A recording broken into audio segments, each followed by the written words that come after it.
Hola, ¿cómo están? Les doy la bienvenida a una nueva clase, un nuevo video de el seminario sobre construcción de identidad. En esta ocasión vamos a comenzar con a estudiar el problema de la identidad en la filosofía. Para lo cual tenemos que brevemente decir qué es la filosofía. Bueno, hay una definición un poco simplista, etimológica, que dice que la filosofía, por su nombre en griego, es amor a la sabiduría. Bueno, esto no nos dice mucho. La filosofía es algo muy difícil de descifrar, o mejor dicho, de definir. De hecho, quizás haya tantas definiciones de filosofía como filosofías ha habido o filósofos han habido que han tenido una visión general de la filosofía y de los problemas que trata.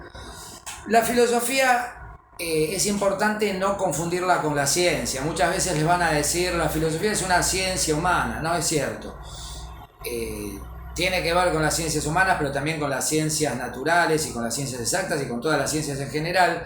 Pero más bien la filosofía está a la base de las demás ciencias. De alguna manera le aporta a la ciencia, a las ciencias particulares, sus herramientas de investigación a través de la epistemología, que es una rama de la filosofía que se ocupa justamente del conocimiento científico y de sus fundamentos.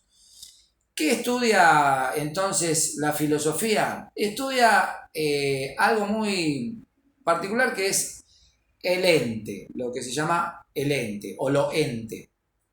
¿Qué es el ente? Bueno, ente es todo aquello que de alguna manera es o existe. Yo soy un ente en tanto ser que es consciente de sí mismo y piensa, etcétera, etcétera. Ustedes también lo son, por supuesto. Pero también es un ente esta biblioteca que tengo atrás mío, de madera. Cada libro que hay allí es un ente, cada hoja que tiene cada libro es un ente, pero también cada letra que aparece en cada uno de estos libros son entes. En esa letra particular que se haya impresa en tinta en cada uno de esos libros, pero también la letra en sí. Si digo la letra A o la letra Z o la letra P, son entes en sí mismos. Aunque acá ya estaríamos hablando de entes simbólicos. Los números también son entes ideales en ese caso, entes de las matemáticas. Pero también hay otro tipo de entes más extraños como los entes de la historia. Por ejemplo, la época moderna es un ente, porque podemos hablar de ella, o la Revolución Francesa, o el Imperio Romano. Son entes que, si bien no se pueden asir, en el sentido que no podemos ir a buscar a la Revolución Francesa a la heladera y ponerla arriba de la mesa, sí podemos hablar durante horas y horas y años sobre la Revolución Francesa, porque son hechos históricos que han ocurrido y han dejado distintas formulaciones, interpretaciones, etc.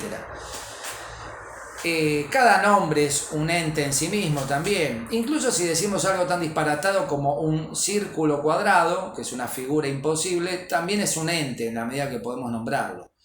Y de esto se ocupa la filosofía, del ente en tanto que ente. Hay una definición clásica de Aristóteles, filósofo griego, que decía: la filosofía primera, esto es lo que después se va a denominar metafísica, que es casi un equivalente a decir la filosofía en un sentido más estricto o en sentido último, también se le llama ontología.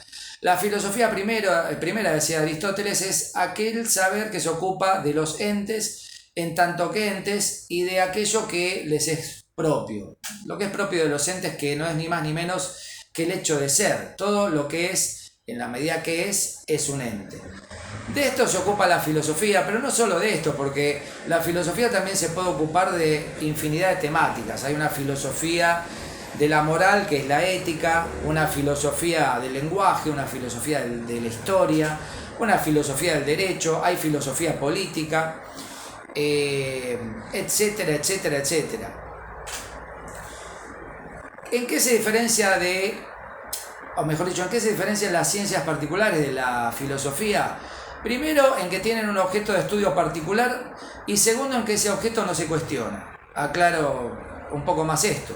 La biología se ocupa de estudiar los seres vivos en general, plantas, animales, pero no busca el estatuto ontológico, se dice en filosofía, de la vida. La vida es un hecho en sí, está ahí a la vista y se investiga. Estudiamos cómo se comportan las abejas o cómo crecen tales árboles o lo que fuera, o tal ecosistema, etcétera, pero no planteamos si es real ese ecosistema o si la vida existe o es una invención humana, por ejemplo.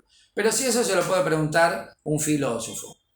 Cuando estudiamos los objetos del mundo físico, estudiamos en base a hipótesis, teorías y también observación y empiria, es decir, experimentos, estudiamos qué pasa con los objetos del mundo físico, pero no nos cuestionamos si esos objetos físicos están ahí. Un astrónomo observa estrellas o galaxias y saca conclusiones, hace mediciones, anota todo, pero no dice, ¿existirá esa galaxia que veo o será una ilusión de mi mente? El filósofo sí se puede plantear estas cosas, porque el filósofo no da nada por supuesto. En ese sentido se define también como un saber sin supuestos, que va detrás de los primeros principios de todas las cosas y busca los últimos fundamentos de lo real, aquello más allá de lo cual no podría explicarse nada. Lo que quizá en teología se llama Dios. Sin embargo, la filosofía también se cuestiona a Dios. Por eso los filósofos en general son personas que pueden caer un poco antipáticas en las reuniones, por ejemplo, porque todo lo cuestionan. Bueno, hay gente que cuestiona todo y no se dedica a la filosofía.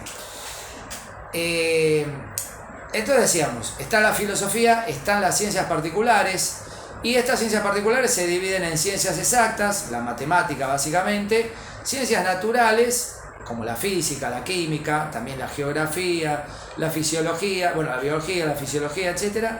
Y después las ciencias humanas, propiamente dichas, que son las ciencias que se ocupan de los asuntos de la vida humana, o de la cultura más bien, ¿no? Se hablaba en una época, así las catalogaba un filósofo alemán, Dilthey, de las ciencias del espíritu. Bueno, hoy en día se habla más de ciencias sociales. Estas son la sociología, la psicología y de alguna manera antropología cultural, la historia, en fin, todas las disciplinas que de algún modo estudian los fenómenos relacionados con el ser humano y con la historia de la humanidad, con la cultura, etcétera, etcétera.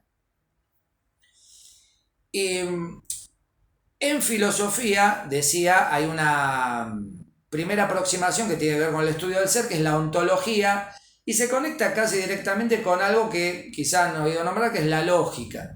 La lógica es otra disciplina filosófica que estudia las herramientas del pensar, cómo pensamos.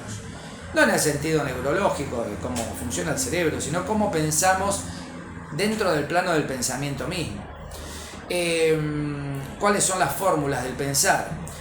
En ese sentido, la lógica y la ontología, como disciplinas filosóficas hermanadas, plantean la existencia de una serie de principios. Vamos a nombrar dos nada más, que son los que nos interesan. Uno es el principio de identidad, que dice que todo ente es idéntico a sí mismo, pero no puede serlo a otra cosa.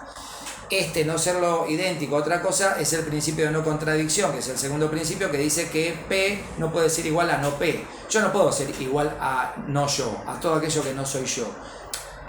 No puedo ser idéntico, quiero decir. ¿Qué pasa con la igualdad? La igualdad es otra cosa. Yo puedo decir 2 más 2 es igual a 4, pero no puedo decir 2 más 2 es idéntico a 4, porque no es exactamente lo mismo. 2 más 2 es una fórmula que se compone de dos números iguales o idénticos, ahí sí, y un signo de adición, y digamos, conectados por el signo de igualdad, da esta paridad 2 más 2 igual a 4. O como, bueno, voy a hacer una especie de broma, como en otra época se decía en la paridad económica, un peso, un dólar, en los años 90. Pero un peso no era idéntico a un dólar, obviamente. Hoy en día no son para nada idénticos. Bueno, la equivalencia entre 2 más 2 y 4 se da en el plano de la igualdad, pero no de la identidad. 4 es idéntico a 4 y 2 más 2 es idéntico a 2 más 2, pero no a 4, ¿se entiende? No son exactamente lo mismo y ahí ya no hablamos de identidad. En la lógica no habría mayor inconveniente, pero hay un problema o un tema, que es que cuando hablamos de entes reales concretos, interviene un factor decisivo que es el tiempo, y ahí ya no puedo decir, por ejemplo, que yo soy siempre idéntico a mí mismo, porque yo, el que estoy ahora hablando, dentro de un rato no voy a ser el mismo. Quizás sea la misma persona, tenga el mismo cuerpo, etcétera, pero ya hay cosas que van a haber cambiado en mí, van a haber muerto células en mi cuerpo, ya no soy el mismo, no soy idéntico. Ni soy idéntico, mucho menos al adolescente que fui, ni al niño que fui, ni al bebé que fui, ni a lo que seré algún día, que algún día dejaré de ser, como lo vamos a dejar de ser todos. Entonces, cuando aparece el factor tiempo, la identidad se complica, por eso a veces es difícil hablar de la identidad de un individuo a lo largo del tiempo. De todos estos temas que estoy hablando, de qué es la filosofía, qué es el ente y de los principios ontológico-lógicos, habla un libro que les recomiendo, no tienen la obligación de conseguirlo, pero es recomendable, sobre todo los primeros capítulos para esto que estamos hablando, que es el ya clásico manual Principios de Filosofía de Adolfo Carpio, libro que ha formado generaciones de filósofos y de gente que a lo mejor no se dedicó a la filosofía, pero que pasó por este manual y reconoció la importancia de la filosofía y el placer que representa estudiar filosofía. Es un libro importante, como verán, gruesito, que aparte de hablar de los principios ontológicos, de qué es el ente y qué es la filosofía, expone los principales pensadores en resúmenes muy digamos, completos. Uno puede abordar un filósofo completo con solo leer el capítulo de Carpio, aunque obviamente no alcanza si uno se quiere especializar un poco más. Pero acá tienen una base muy importante para entrar a la filosofía, ya como para un nivel terciario, yo diría. A lo mejor para un nivel secundario es mucho manual, pero aquel que se anima al desafío puede empezar a leerlo y seguro no va a poder dejar de hacerlo. Bueno, con esto terminamos. En nuestra próxima clase vamos a entrar al mundo de la filosofía, y no por el lado de la filosofía griega, que es la filosofía en un sentido más estricto, sino del pensamiento oriental, que aunque no se lo tilda de filosófico, es muy interesante también. Y vamos a ver a un pensador que fue también fundador de una gran religión universal, que se llamó Siddhartha Gautama. Fue un príncipe de la India que mejor es conocido como el Buda. Nos vemos en nuestra próxima clase y muchas gracias por estar.